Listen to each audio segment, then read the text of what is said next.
গোল গোল চোখ, তাকালে মনে হবে সেই চোখে যেন আগুন জ্বলছে। পাকানো গোঁফ দেখলে আদ্যিকালের ডাকাতদের কথা মনে পড়তে বাধ্য। এটা আসলে এক ধরনের পুতুল, নাম দারুমা ডল, সৌভাগ্যের প্রতীক। গত 29শে আগস্ট প্রধানমন্ত্রী নরেন্দ্র মোদীর জাপান সফর চলাকালীন তার হাতে এই পুতুল তুলে দিয়েছেন টোকিওর শোরিনজান দারুমাজি মন্দিরের প্রধান পুরোহিত রেভারেন্ড সেইশি। কিন্তু কি বিশেষত্ব এই পুতুলের?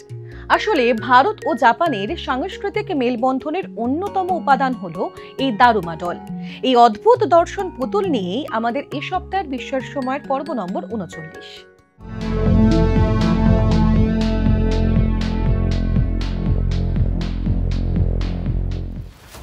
শুনলে অবাক হবেন, ভাষাতাত্ত্বিকরা মনে করেন জাপানি শব্দ দারুমা আসলে সংস্কৃত শব্দ ধর্মের পরিবর্তিত রূপ মাত্র। প্রায় 1000 বছর আগে ভারত ও জাপানের মধ্যে এক যোগসূত্রের নীরব বাহক এই দারুমা পুতুল। কিন্তু কি এই ইতিহাস?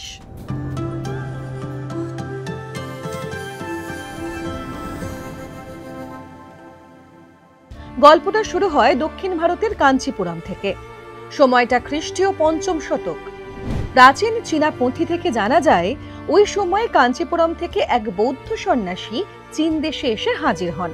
ভারতে তাকে নিয়ে কোনো প্রামাণ্য পুঁথি এখনো না পাওয়া গেলেও চীনের বহু পুঁথিতে তাকে বড় বড় চোখওয়ালা বিদেশি সন্ন্যাসী বলে ডাকা হয়েছে। চীনে তিনি জেন বৌদ্ধ ধর্মের প্রবর্তন করেন। বৌদ্ধদের এই শাখা কঠোর সাধনার মাধ্যমে সিদ্ধিলাভকে জীবনের মূল লক্ষ্য মনে করে থাকে। চীন ছাড়িয়ে জাপান, ইন্দোনেশিয়া, ভিয়েতনাম সহ দক্ষিণ পূর্ব এশিয়ার আরো বহু দেশে তাঁর শিক্ষা ছড়িয়ে পড়ে। কিন্তু এতটা না হয় বোঝা গেল। এর সঙ্গে এই পুতুলের ঠিক কি সম্পর্ক? মনে করা হয় বোধি ধর্মের বর্ণনার অনুকরণেই তৈরি করা হয়েছে এই দারুমা পুতুল। এই পুতুল নিষ্ঠা এবং একাগ্রতার প্রতীক। এই দারুমা পুতুলের চোখে কোনো মণি থাকে না। জাপানিরা যখন কোনো লক্ষ্য স্থির করেন তখন এই দারুমা পুতুলের একটি চোখে রং দেন তারা। লক্ষ্যে পৌঁছানো না পর্যন্ত অন্য চোখ ফাঁকাই থাকে। লক্ষ্যে পৌঁছানোর পর তবে অন্য চোখে রং দেন তারা।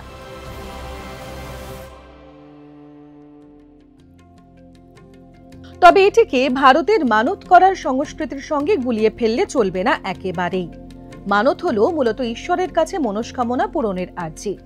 অন্যদিকে দারুমা পুতুলের এক চোখ রং করলে লক্ষ্যে না পৌঁছানো পর্যন্ত কঠোর সংগ্রামকেই জীবনের ব্রত করে নেন জাপানিরা। অর্থাৎ ঐশ্বরিক শক্তির উপর নির্ভরশীলতা নয়, নিজের নিষ্ঠা ও কঠোর পরিশ্রমের মাধ্যমে লক্ষ্য হাসিল হলে তবেই দারুমা পুতুলের অন্য আরেকটি চোখের মণি রং করা হয়।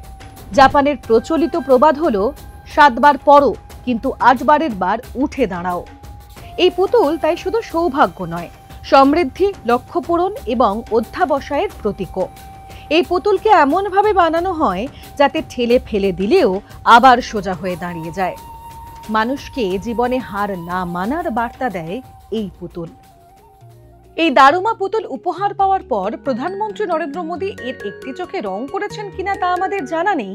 তবে আপনি যদি জীবনে কোনো লক্ষ্য স্থির করে থাকেন তাহলে আপনার ওয়ার্ক ডেস্কে রাখতেই পারেন এই দারুমা পুতুল। জীবনের কঠিন মুহূর্তে হয়তো এই পুতুলের দিকে এক ঝলক তাকালেই আপনি ফিরে পেতে পারেন ঘুরে দাঁড়ানোর অনুপ্রেরণা। এ ধরনের আরো বিস্ময়কর সব ঘটনা জানতে অবশ্যই দেখতে থাকুন বিস্ময়ের সময়, প্রতি শনিবার এই সময় অনলাইনের ফেসবুক এবং ইউটিউব পেজে।